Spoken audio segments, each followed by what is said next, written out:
इस समय हम यूपी के ज़िला फिरोजाबाद के नगर पालिका में खड़े हुए हैं और यहाँ पर वैश्विक कोरोना महामारी के चलते हमारे यहाँ के यू साहब हैं मुकेश कुमार जी और CMS साहब हैं चीफ मेडिकल सुपरिटेंडेंट्स युद्ध स्तर पर एक पृष्ठभूमि तैयार की है और उस पृष्ठभूमि में सभी यहाँ के जो आप देख सकते हैं तस्वीरों में 25 मेंबर्स हैं इस वार्ड के टूंडला के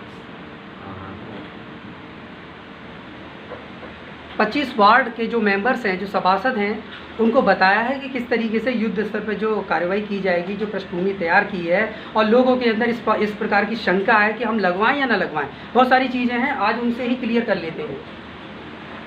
सर समय 7 पर सबसे पहले हम आपका स्वागत करेंगे। लोगों के अंदर थोड़ा सा भय है, थोड़ी सी शंका है, इस शंका को कैसे दूर करना चाहेंगे वैक्सीन को? देखिए, वैक्सीन को लेके पहले तो मैं आपको ये स्पष्ट करूँ कि वैक्सीनेशन जब प्रोग्राम शुरू हुआ था तो जरूर कुछ शंकाएँ थी, लेकिन धीरे धीरे जिस तरह से अब हमारे पास बहुत लोग आ रहे हैं तो ये इसमें काफ़ी हद तक कमी आई है। लेकिन फिर भी होता क्या है, जब कोई बड़ा प्रोग्राम हम लेके चलते हैं तो कुछ लोगों के मन में शंकाएँ रह जाती हैं। उसके लिए हम लोगों ने सभी का सहयोग लेने का कोशिश की है। जैसे हमारा जो शहरी क्षेत्र है, यहाँ पर हम यूँ साहब की मदद से, चेयरमैन साहब की मदद से, वार्ड मेंबर्स की मदद से सभासदों को चीज़ें समझा के और पब्लिक के हर बंदे तक सही मैसेज कन्वे करवा रहे हैं। इसी तरह ग्रामीण अंचल में हम ग्राम प्रधान वीडियो साहब के माध्यम से ये चीज़ें उन तक पहुँचाने की कोशिश कर रहे हैं। उसके अलावा हमारे पास बेसिक स्तर पर आशा बहनें हैं, इनको भी हम लोग जो है टेक्निकल पॉइंट्स बता के और वहाँ तक सही चीज़ें पहुँचें तो इसका प्रयास कर रहे हैं और इसमें काफ़ी हम लोग सफल भी हैं। आप देख रहे हैं कि जहाँ पहले वैक्सीनेशन के लिए हमें बार बार बुलाना पड़ रहा था, आज हमारे पास सक्रिय स्थिति है। आप अस्पताल में हमारे पास देखेंगे एक दिन में 600-700 टीके हम लगा रहे हैं। सर वैक्सीन की बिल्कुल कमी तो नहीं है? नहीं, अभी तक हमारे यहाँ पिछले 2-2.5 महीने हो गए, हमें कभी कोई कमी नहीं। जैसे रजिस्ट्रेशन के माध्यम से जो स्लॉट तैयार होता है वो लोग वेटिंग करते हैं, क्या अब ऐसा तो नहीं है? दरअसल क्या है, वैक्सीन वो वेटिंग तो इसलिए करनी पड़ती है कि वैक्सीन लगाने का एक प्रोसीजर है। वैक्सीन लगाने के बाद कुछ दिन वेट करना है, ऑब्जर्वेशन में जाना है, तो इस प्रक्रिया में समय लगता है। अदरवाइज हमारे पास किसी भी तरह की वैक्सीन को लेकर कोई कमी नहीं। सर आपके मुताबिक 35,000 लोगों को वैक्सीन लगवा चुके हैं आप अपने नेतृत्व में, तो क्या उनको कोई खास परेशानी हुई है?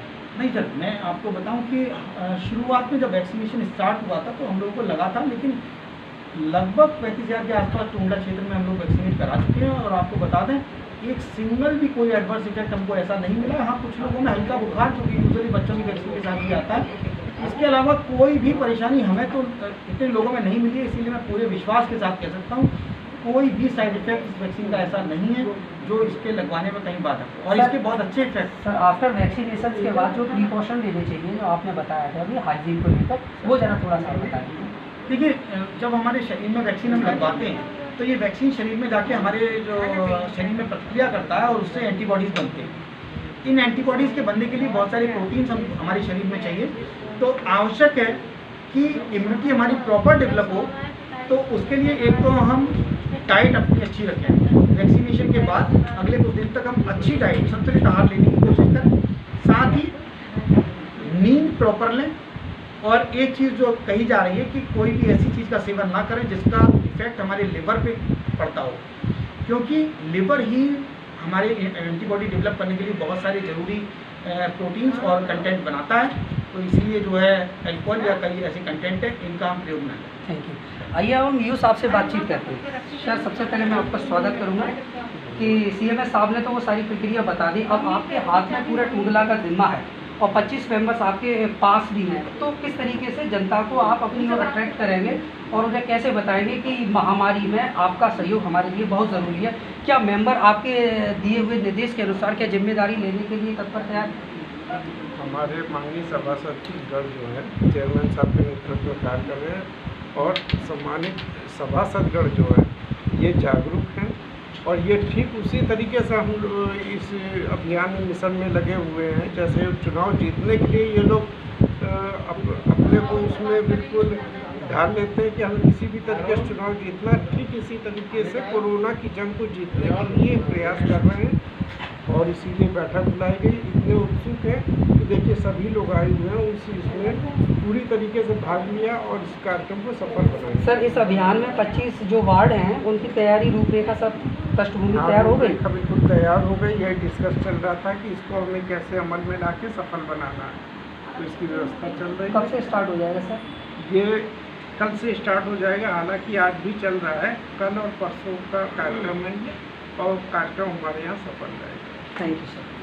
देखिए, हमने यहाँ पर देखा कि हमारे CMS साहब और हमारे मुकेश कुमार जी जो अधिशासी अधिकारी हैं और हमारे सम्मानित सभी सभासदगण हैं, और ये अपनी जिम्मेदारी को बखूबी से निभाएंगे और अपने वार्ड में जनता को इस बात के लिए प्रेरित करेंगे कि इस वैश्विक कोरोना महामारी में आपका सहयोग बहुत ज़रूरी है। अगर आप सहयोग करेंगे तो हमारा देश कोरोना मुक्त रहेगा और हमारा देश उन्नति और खुशहाली की ओर बढ़ेगा। Ravi Prakash, Samay 7 news, editor in chief, Kapil Dev के साथ।